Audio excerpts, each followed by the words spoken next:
सुना होगा आपने, एक बंगला बने न्यारा।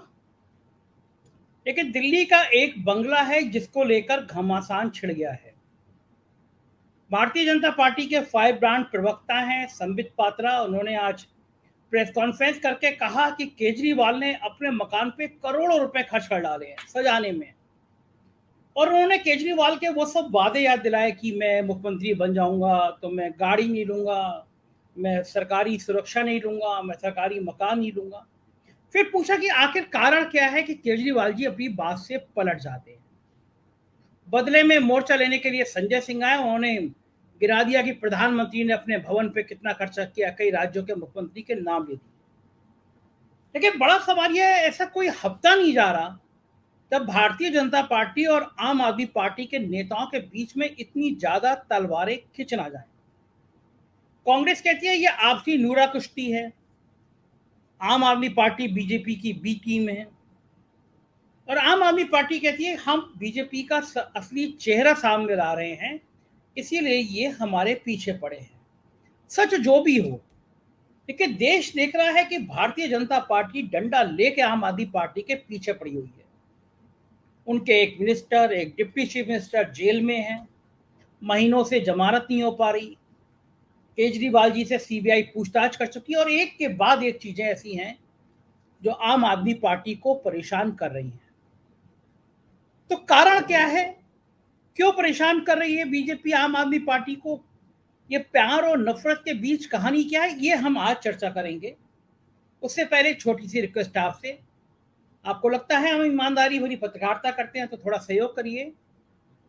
इस डिबेट के नीचे डिस्क्रिप्शन बॉक्स में एक फॉर्म है मेंबरशिप का, 4 PM की सदस्यता लीजिए और हमारे हाथ मजबूत करिए, हम आपके आभारी होंगे। धनंजय जी, शुरुआत आपसे करते हैं। क्या दिल्ली के एमसीडी के नतीजों ने भारतीय जनता पार्टी को थोड़ा परेशान कर दिया? किसी को उम्मीद नहीं थी कि एमसीडी में आम आदमी पार्टी इतना बेहतर प्रदर्शन कर लेगी। मेयर उनका आज, डिप्टी मेयर भी उनका विड्रॉ कर लिया बीजेपी ने। इस जंग का कारण क्या है और लड़ाई कहां तक रुकेगी? देखिए, जब से मोदी जी का आगमन हुआ है तब से लोगों को परेशान करने के लिए आए हैं वो चाहे आप उनके उनके सामने चुनौती बन के खड़े हैं या ऐसे भी खड़े हैं, रास्ते में आएंगे तो आपको हटाने का प्रयास करेंगे। अब जो जिस बात पे हल्ला किया जा रहा है, 45 करोड़ कोई बड़ी राशि नहीं है। बीजेपी को तो बिल्कुल आरोप नहीं लगाना चाहिए।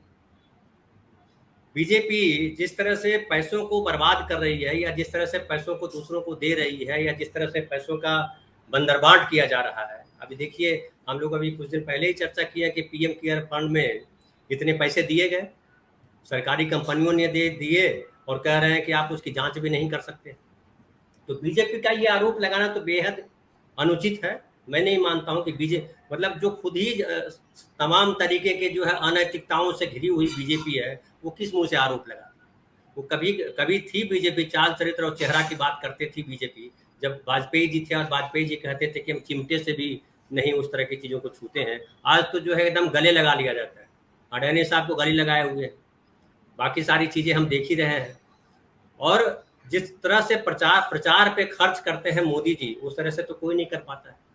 अब वो उनके नक्शे कदम पे अगर केजरीवाल साहब हैं, टिट फॉर टैट जैसे को तैसा जवाब देना चाह रहे हैं तो अच्छी बात है। लेकिन मैं भी एक बात कहूँगा कि जिस तरह से केजरीवाल साहब से उम्मीद थी, जिस तरह की राजनीति करने के लिए वो आए थे, उस तरह की राजनीति से हट गए। इस तरह की राजनीति करने वो नहीं आए थे। वो राजनीति करने आए थे, इसमें स्वच्छता लाने आए थे, शुचिता लेकर के आए थे कि मैं शुचिता लाऊंगा राजनीति और राजनीति करना सिखाऊंगा लोगों को कि राजनीति ऐसे की जाती है। अब कैसे सिखा रहे हैं भाई? आप तो बीजेपी के ट्रैक पे चल रहे हैं। आप कभी जो है लक्ष्मी पूजा करने लगते हैं, कभी लक्ष्मी जी को नोट पे ला देते हैं, कभी जो है हनुमान चालीसा पढ़ने लगते हैं। तो बीजेपी यही सब तो करती रहती है। फिर अब बात आती है कि आप कह रहे हैं कि झूठे रहो। अभी अब मैंने कहीं पढ़ा, देखा भी उनको कि 1000 करोड़ रुपया मैंने दिया तो आप मान लेंगे क्या? भाई पहले आप तो यही सब आरोप लगा करके आए थे राजनीति, जब किन किन से आपने माफी भी मांगी है ना। तो ये है, लेकिन एक राजनीति में शुचिता की अगर बात करेंगे, अगर केजरीवाल साहब को मैं तब ईमानदार मानता, बिल्कुल और सही मानता, जब जीरो बजट पॉलिटिक्स के लिए लड़ते। देखिए, आज देश में चुनाव लड़ना बहुत खर्चीला काम, इतने पैसे कहां से आएंगे? कौन लाएगा? और जो पैसे जहां से आएंगे, क्या जो पैसे दे रहा है चंदा के तौर पे, चंदा कह के दे रहा है, क्या वो पैसे को रिटर्न नहीं चाहेगा? तो मैं कहूंगा कि जो हो रहा है उसमें दोनों दोषी है, बीजेपी भी है और ये भी है। ये नहीं कहा जा सकता कि, लेकिन जो संबित पात्रा जिस तरह से प्रेस कॉन्फ्रेंस कर रहे हैं और राजा की कहानी सुना रहा है फिर से एक बार, तो वो तो आप चोरी कर रहे हो केजरीवाल साहब। केजरीवाल साहब आपसे आगे निकल गए, फिर वो राजा की कहानी हिट हो गई और आपकी कहानी अभी हिट नहीं होने वाली है। तो इसलिए मैं इसमें मानता हूं कि राजनीति के अलावा कुछ नहीं है, एक दूसरे के ऊपर आरोप लगाना है, राजनीति में कोई बदलाव नहीं आना है इससे। ठीक बात है। प्रदीप जी, क्या वाकई में केवल एक दूसरे पे आरोप प्रत्यारोप का ही खेल है, या कुछ ऐसा है जो बीजेपी को परेशान कर रहा है, या आम आदमी पार्टी के भीतर ऐसा है कि अगर बीजेपी पे हमला करेंगे तो ज्यादा फायदा मिल जाएगा, जिस तरह पंजाब में उनका विस्तार हुआ, दिल्ली एमसीडी के चुनाव जीते वो। इस जंग के मूल में क्या है? लड़ाइयां इतनी तीखी क्यों हो रही हैं दोनों के बीच में? देखिए, अगर बीजेपी को किसी चीज से इस समय परेशानी है सबसे ज्यादा, और सबसे ज्यादा संकट है या परेशान कर रहा है, वो है कर्नाटक का चुनाव। बीजेपी की समस्या इस समय सबसे ज्यादा कर्नाटक है, आप नहीं है, आप बीजेपी वहां पे नहीं है। फिर आप सोचिए, ये नया मोर्चा क्यों खोला गया है? कर्नाटक के चुनाव के बीच अचानक फिर मोदी वर्सेस और केजरीवाल क्यों बनाया जा रहा है? यहां तक कि संबित पात्रा ऐसे प्रवक्ता इस मैदान पे कूद के, लोकल लेवल पे नहीं, संबित पात्रा जो नेशनल हैं प्रवक्ता, बड़े बड़े इशू में लाए जाते, उनको लाया जा रहा है। ये सब नूरा कुश्ती है। दोनों बड़े भाई छोटे भाई हैं।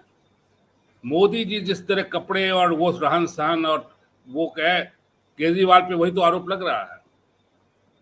उनके रहन सहन, चार्टर प्लेन से वो गुजरात इलेक्शन में गए जाते थे, वो पैसा कहां से आता था? वो कौन सी सादगी थी? और अगर काला चोर भी आरोप लगा रहा है, आरोप सही है तो आरोप को देखना चाहिए। हम ये कह के नहीं टाल सकते कि तुम भी तो चोर हो, वो तो है, जो भी है।